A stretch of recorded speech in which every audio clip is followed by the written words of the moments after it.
Hello friends, welcome back to my channel. I am Sujata Modadla, Assistant Professor and Software Engineer.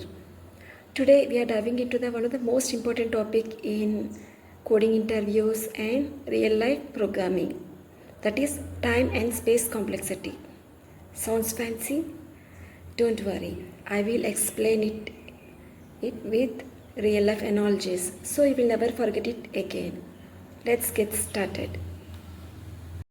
What is time complexity? Imagine you are going grocery shopping. You want to buy tomatoes.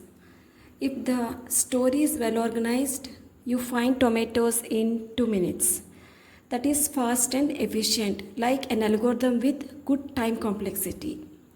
But if you have to check every single cell to find tomatoes, it takes you 30 minutes. That is poor time complexity. So time complexity tells us how fast is our code, how long will it take as the input grows.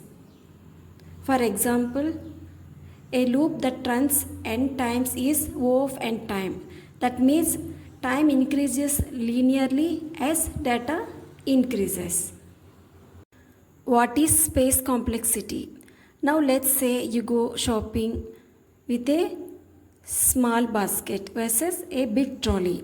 If a algorithm only uses a tiny basket, that is O of 1 space complexity. That means constant space.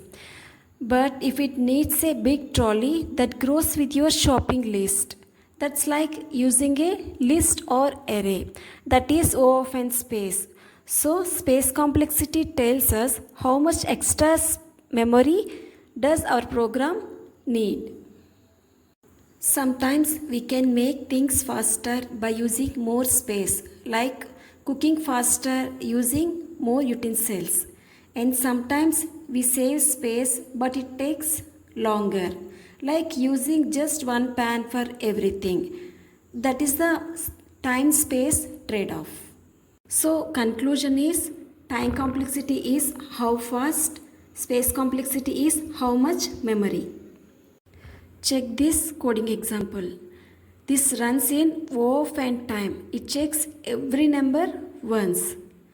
But it uses O of 1 space. That means only one variable for max. Simple, right? Big companies like Google, Amazon and Netflix care a lot about time and space. Time complexity means better performance. Means happy users. Space complexity means less memory, so lower cost and smoother apps. If your algorithm is slow or memory heavy, it might work today but crash tomorrow when data explodes.